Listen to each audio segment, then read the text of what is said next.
감사합니다. 벌써 30번째 강의를 시작하게 되었습니다.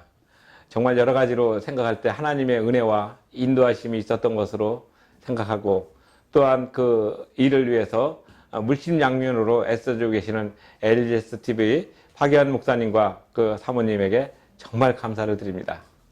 늘 우리가 고마워하고 감사한 마음으로 살아야 된다는 것을 머릿속에는 있지만은, 우리가 표현하고 또 이렇게 주변에 이렇게 얘기하는 것은 그렇게 쉬운 일은 아닙니다. 오늘 지금 30번째 강의를 녹화하는 것이 이제 6월 둘째 주가 되는데, 이제 강의를 하기 전에 이제 제가 며칠 전에 읽었던 책이 있어서 하나 간단하게 소개를 하고 시작할까 합니다.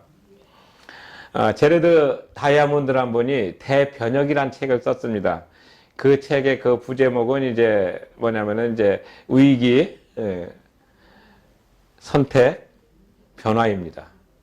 지금 이 강의를 하고 있는 요 시기가, 6월달 시기가 1년 중에서도 가장 어렵고 힘들 때입니다. 왜냐면은 1년의 그 첫 달, 1월 달에는 의욕적으로 계획을 짜고 뭔가 해보려고 했고, 하지만은 이제 날씨가 이렇게 더워지면서 사람도 좀 지치게 됩니다. 그리고 또 여태까지 해왔던 일에 대해서 얼마만큼 잘 했나 자기 점검을 하게 될 때는, 자기가 목적을 10개를 세웠다면은 제대로 한 10개가 다 됐다는 것보다도 좀 아쉽고 미진한 부분이 더 많지 않겠습니까?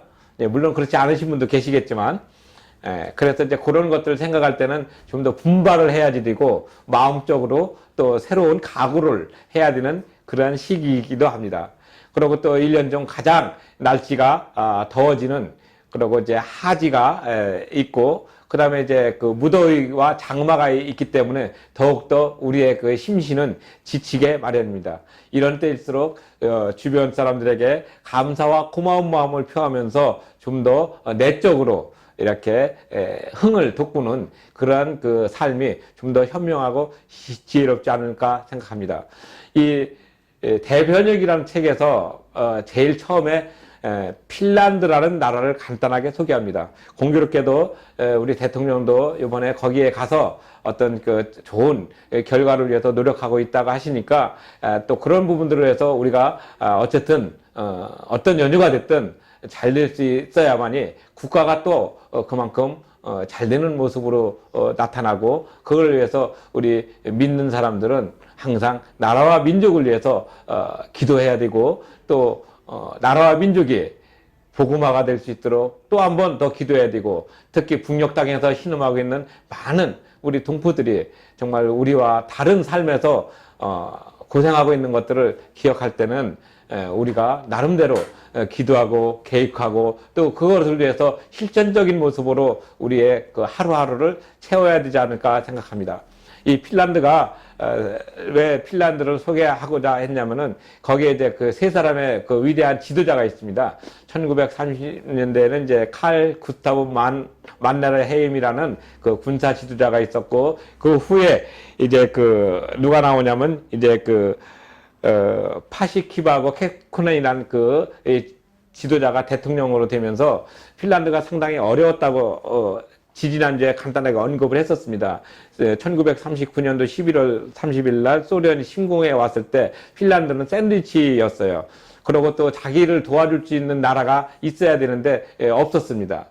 물론 이제 마음적으로는 미국이나 영국이나 프랑스, 독일이 도와주기를 원했지만, 그 1939년도 그때쯤이면 이제 그 전 세계에서 이제 상당히 어려웠던 그 시기고, 독일은 이제 히틀러가 집권을 하면서 이제 전쟁으로 인해 가지고 그 주변이 이제 초토화가 되는 그런 어떤 그 아주 위기의 순간이었는데, 이제 그때 이제 소련이 이제 핀란드에 조건을 걸었습니다. 근데 그 핀란드는 그것을 거부를 했어요. 그래서 전쟁이 일어난 것입니다. 물론 이제 그 옆에 있는 나라 에스토니아 또는 그 라트비아, 리투아니아는 소련의 어떤 그 제안을 받아들여서 소련으로 하여금 합방을 해버렸어요. 국가 자체가 이제 소련의 영으로 됐다가 지난번에 이제 그 소비에트 공화국이 이제 무너지면서 이제 독립을 했죠. 근데 이제 핀란드는 그 소련의 어떤 조건을 받아들이게 되면은 더 힘들어지기 때문에 칼 구타브 마네라 헤임이라는 장군이 군비를 경쟁했지만은 그 역부족이라서 상당히 많은 사상자를 냈습니다. 그 후에 이제 케쿠넨 대통령과 이 사람들이 이제 그 소련과의 관계를 잘 이렇게 유지하면서 신뢰 관계를 갖고, 그다음에 또 이쪽 구조 공동체 EEC에 가입하면서 이제 경제 성장을 같이 이렇게 해서 두 마리 토끼를 잘 잡아서 지금 그 당시 이제 참 어렵고 힘들었던 약소국이 지금 이제 강소국으로서 발달해서 행복 지수가 전 세계 1위, 2위를 다투는 나라로 변했습니다. 제가 이 말씀을 왜 드리냐면은 지도자가 어떤 생각을 갖고 있느냐에 따라서 그 조직이 흥망성쇠가 달라진다는 것이죠.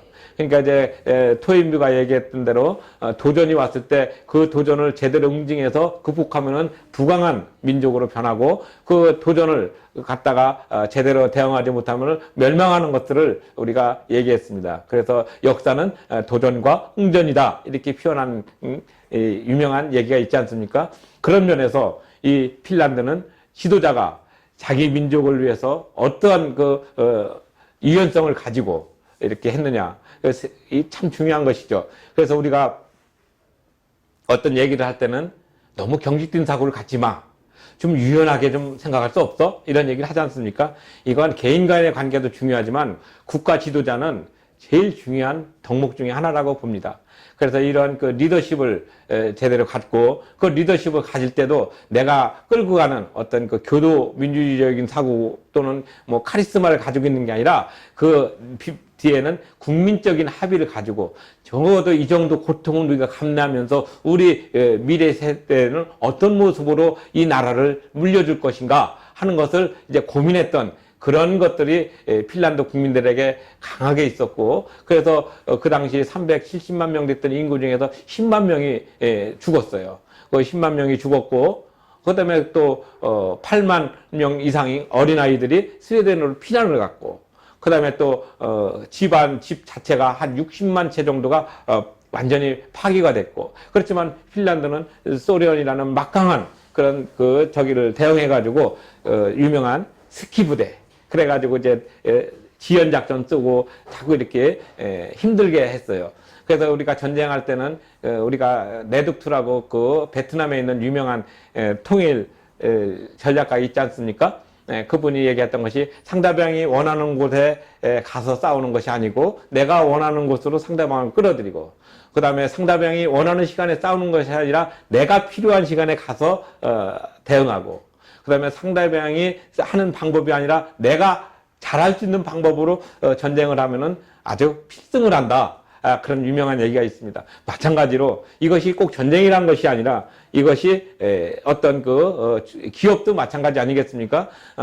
그래서 서로 이렇게 첨단적으로 싸우고 또 어떤 경쟁을 해야 될 때는 어떤 그 특별한 기술적인 의의와 또 이런 모든 것을 가질 때는 뭐가 필요하냐면은 생각의 유연성이 필요하고 그것을 꾸준하게 나갈 수 있는 그런 합의가 필요합니다.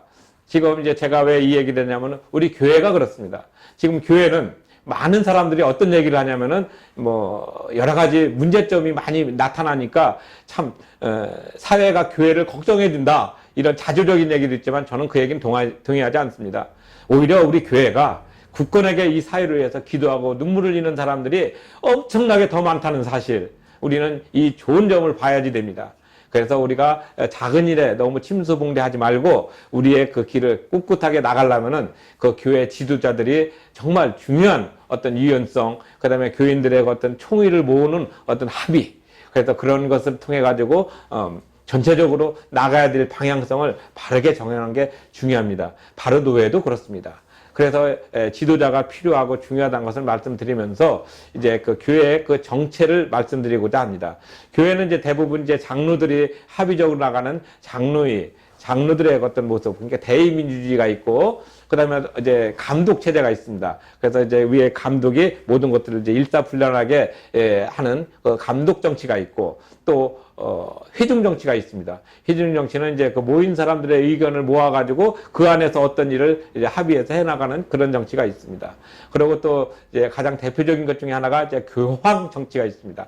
교황은 이제 국가적인 체제를 가지고서 이제 하나의 그 국가 수반을 가지고서 모든 법률을 이제 가지고서 있는 지난번에 막 간단하게 말씀드릴 대로 펜덱스법을 가지고 있는 그런 어떤 판덱텐 그런 구성을 가지고 있는 그런 부분입니다. 자, 그러면은 제가 이제 오늘 이제 말씀드리려 하는 것은 이제 교회가 회중 정치냐 또는 감독 정치냐 또는 장로 정치에 따라서 정관이 이제 새롭게 구성이 됩니다. 그러니까 정관이란 것은 그 전체적인 흐름에서 어떤 맥락과 목적과 이해가 분명하게 있을 때 거기에 맞춰서 이제 정관이 만들어지고 또 그런 것들을 이제 어우를 수 있는 교회 헌법이 또 이렇게 형성이 되게 됩니다. 그래서 우리가 어떤 일을 할 때는 뚝 떨어진 것이 아니라 항상 흐름에 있었다는 것. 우리 역사는 늘 흐름 속에 있는 것으로 봐야지 역사가 딱 끊어져 가지고 단절돼서 보여지지는 않습니다.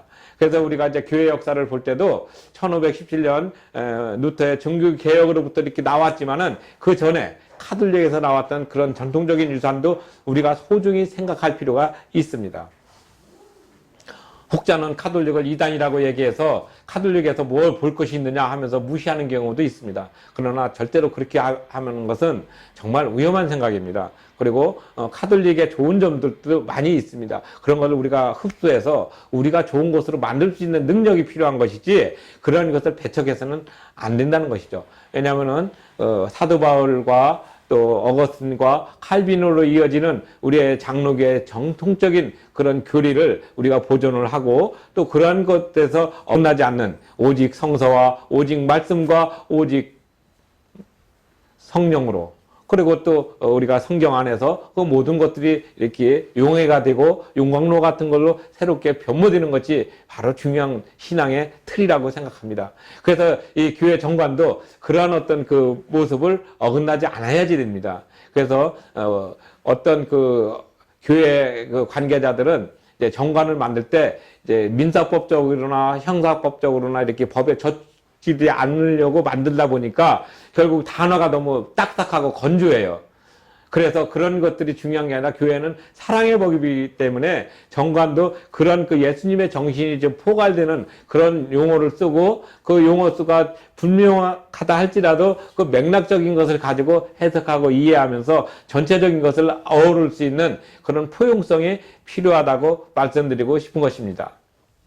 늘 우리는 이제 교회 정관을 봤을 때 또는 또 교회 헌법을 봤을 때 어떤 법조문이 이렇게 따지고 하는 그런 것이 중요한 것이 물론 이제 그것도 중요하지만 더 중요한 것은 그 법조문과 그 뜻이 어떤 부분을 향하고 있는가 이런 것을 생각하면서 이렇게 판단하고 또 선택하고 하는 것이 중요합니다. 아까 말씀드린 대로 이런 것도 하나의 그 교회적으로 보면은 하나의 위기가 될 수가 있어요. 정관이 없으면 위기가 되고 또 어떤 그 사법적인 처리가 많이 오게 되면 뭐 특별한 대응이 없으면은 뭘로 하겠습니까? 민법이라든지 형법이든지 이런 걸로 다 재단이 돼버리면은 정말 이렇게 이해하고 넘어갈 수 있고 또 경무한 사고도 법원에 가가지고 자꾸 이렇게 크게 확대돼 가지고 본의 아닌 어떤 결과를 나오는 경우도 많습니다.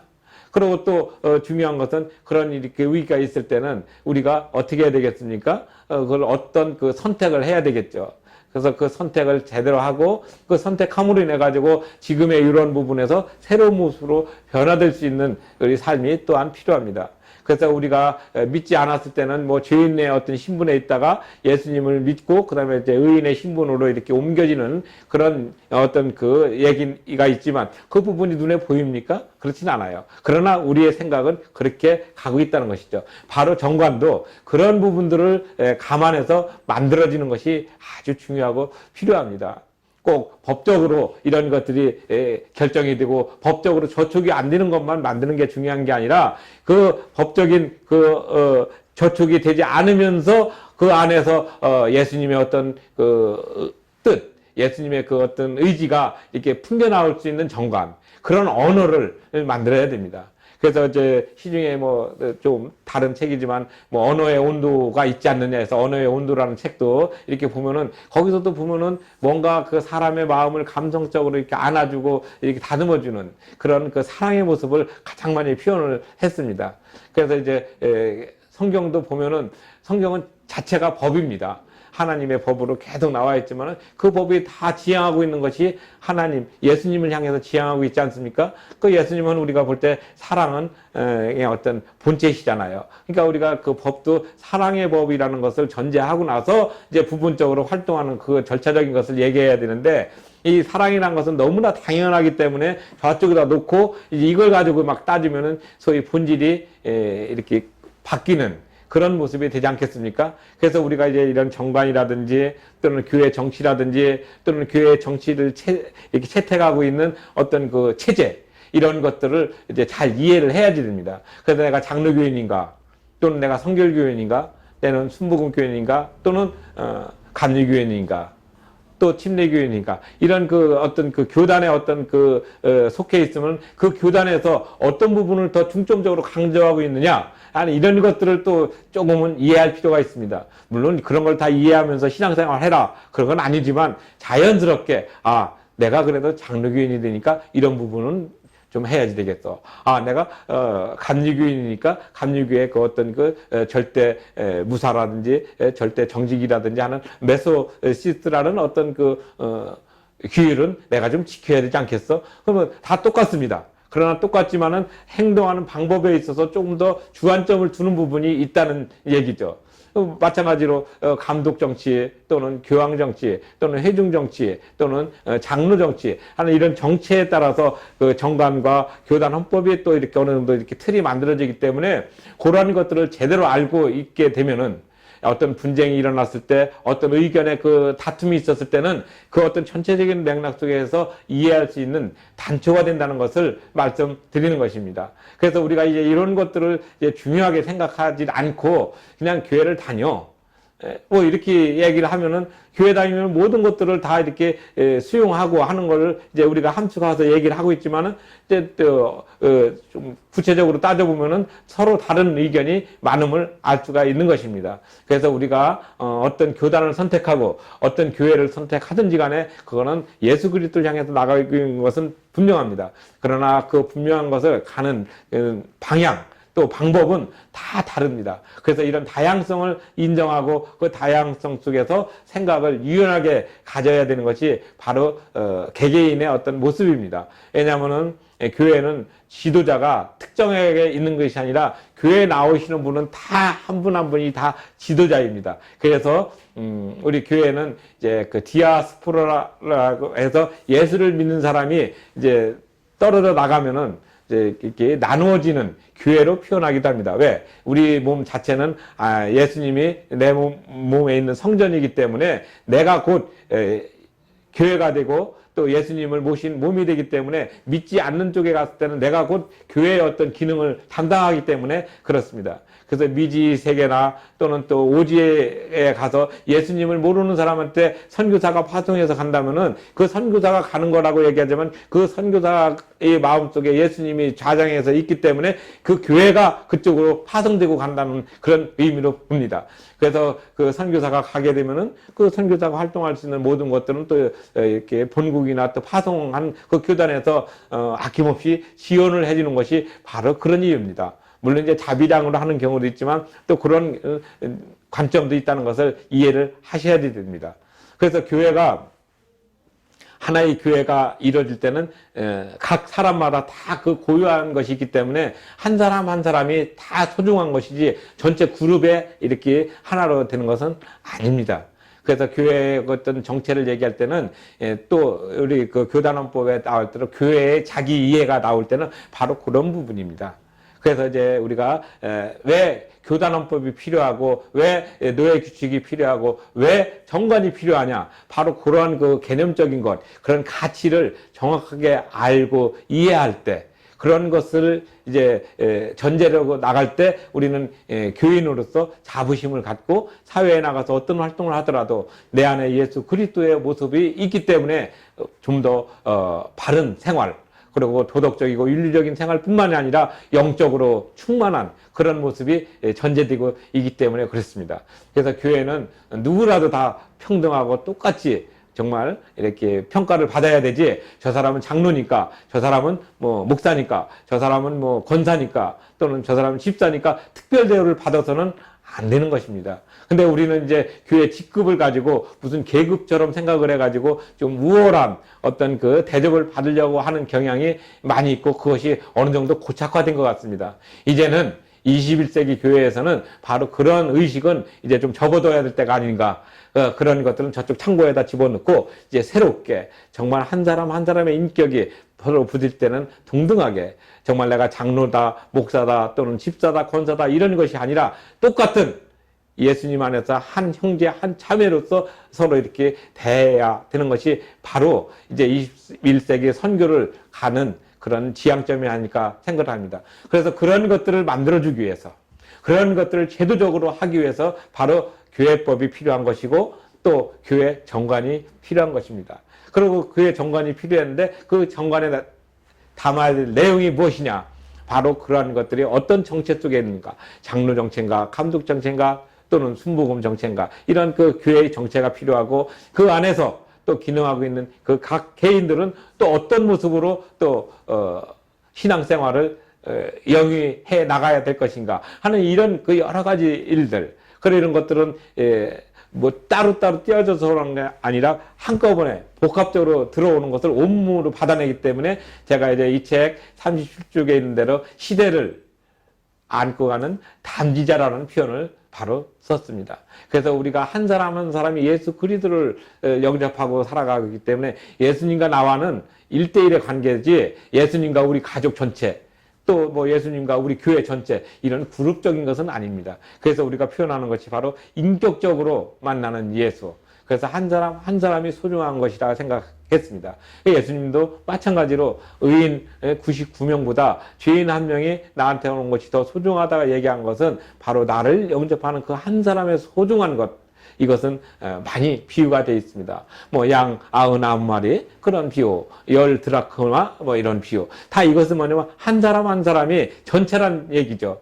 그래서 하나는 전체를 위해서, 전체를 하나를 위해서. 그리고 예수님은 한 분이 이 십자가에 들어가셨지만 인류 전체를 위해서 하나님께 대변을 했기 때문에 우리는 구속자 또는 대속자로서 우리가 예수님을 따르는 것입니다.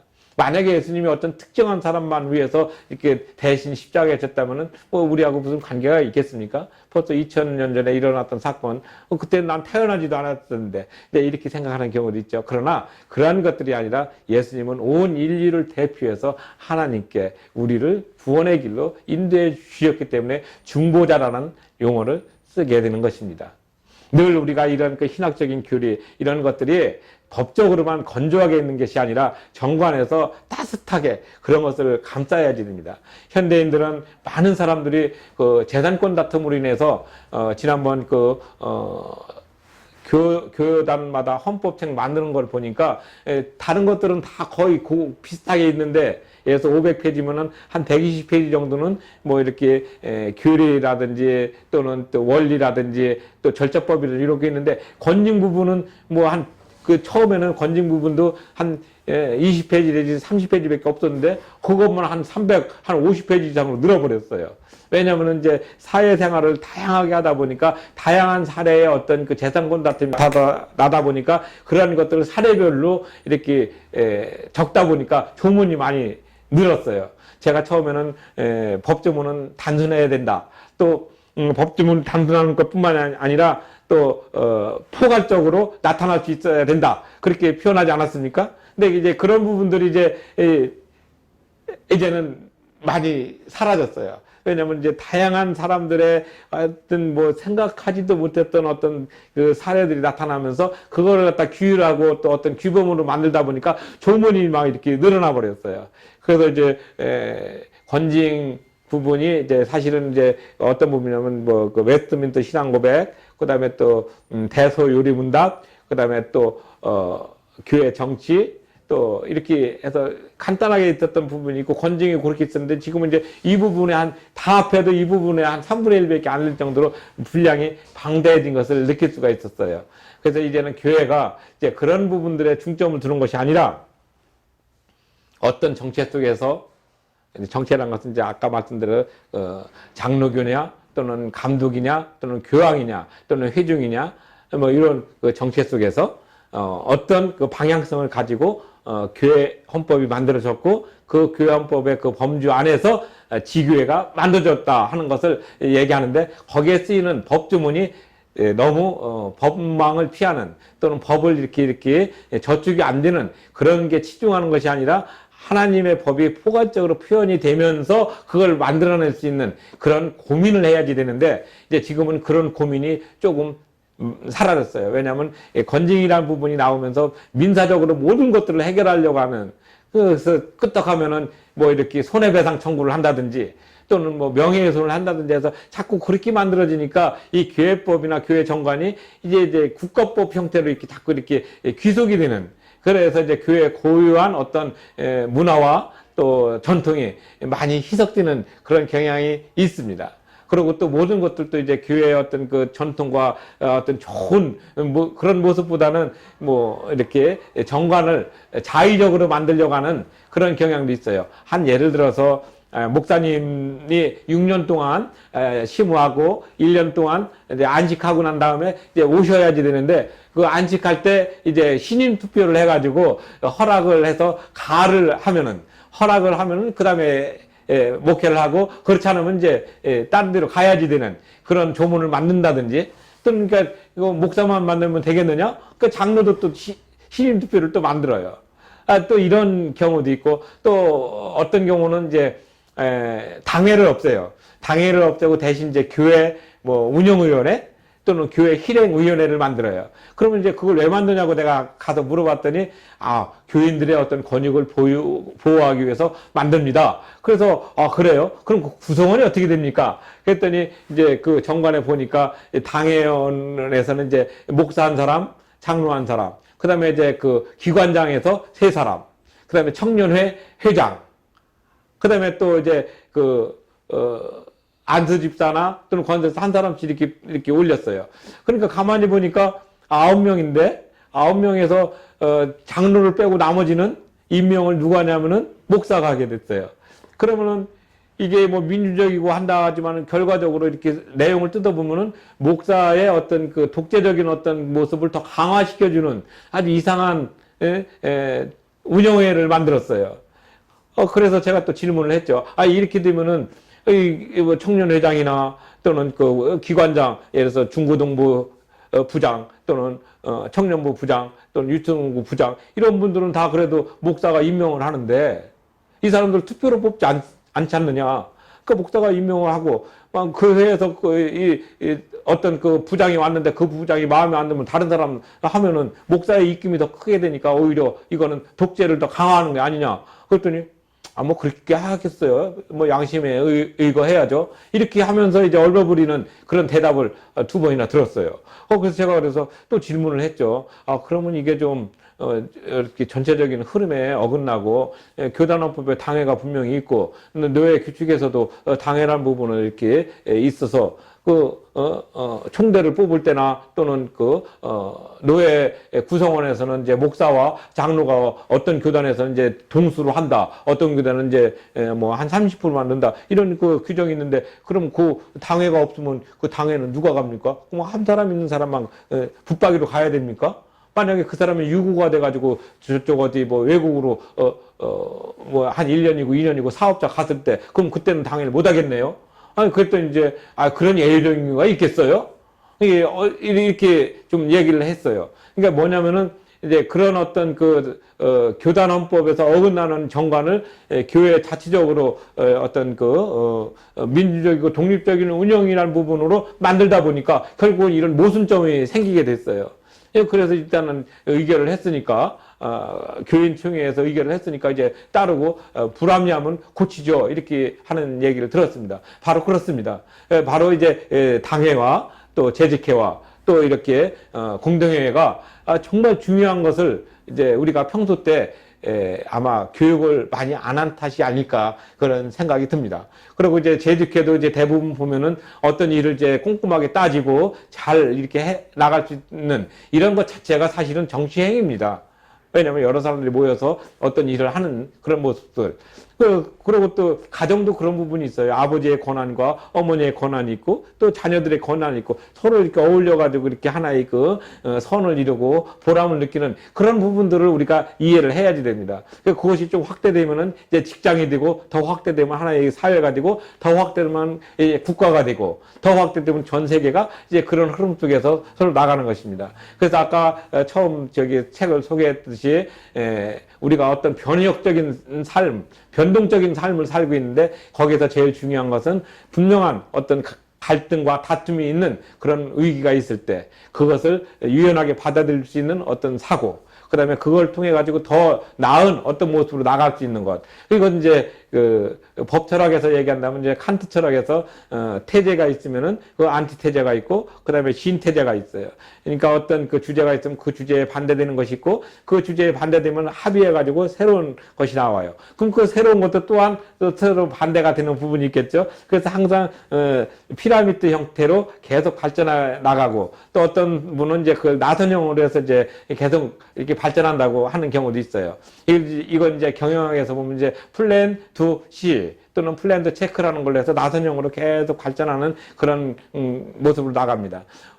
제가 이 얘기를 왜 드리냐면은 교회는 어차피 사람이 움직이는 것이기 때문에 그 사람이 어떤 생각을 갖고 있느냐, 어떤 가치관을 갖고 있느냐, 그리고 그 생각을 자기 생각만 고집하는 것이 아니라 상대방도 받아들일 수 있는 역지사지의 마음을 가지고 유연하게 대처한다면은 그 교회 정관이 지나치게 법조문적으로 대했다 할지라도 그것을 활용하는 그 사람의 가치관과 그 공동체의 어떤 그 합의된 어떤 의견에 의해 가지고 그 일이 가기 때문에 말씀을 드리는 것입니다. 이제 오늘까지는 이제 이 책 지금 말씀드린 것은 이제 274쪽부터 281쪽까지 말씀을 드렸습니다. 그래서 교단의 어떤 그 흐름, 그 다음에 또 노예의 흐름, 그 다음에 그 안에서 기능하고 있는 그 지도자의 가치관을 이제 곁들여서, 그리고 헌법적 가치라는 것은 부분적으로 세세하게 그런 것을 얘기하는 것도 중요하지만 더 중요한 거는 전체적인 흐름 속에서 어떤 맥락을 가지고 이해할 것인가, 이것이 가장 중요합니다. 늘 우리가 생각할 때 부분적인 것에 매몰되지 말고 전체적인 플로우 개념에서 스톡 개념, 그것을 경제학에서는 거시적 관점에서 미시적 관점을 제대로 봐야 된다 하는 그런 얘기하고 똑같습니다. 마찬가지로 교회도 우리 인생 전체를 바라보는 그런 관점에서 내가 교회 생활을 통해서 얼마만큼 오늘을 가치 있고 행복하게 주님의 품 안에서 지내느냐 하는 그런 것을 늘 자기 점검하면서 채우시기를 진심으로 기대합니다. 감사합니다.